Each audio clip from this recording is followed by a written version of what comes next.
Buenas tardes. La Secretaría de Seguridad, a través de la Policía Nacional de Honduras y en el marco de SINAGER, con relación al toque de queda absoluto y toque de queda en el resto del territorio nacional, a la opinión pública comunica: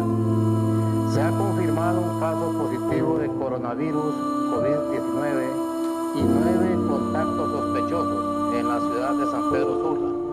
por lo que a partir de las 21 horas 9 de la noche del día de hoy, 17 de marzo, y de forma indefinida se declara toque de queda absoluto en esta ciudad. Los accesos al Distrito Central, San Pedro Sula, Choluteca y La Ceiba continuarán cerrados para evitar entradas y salidas de personas.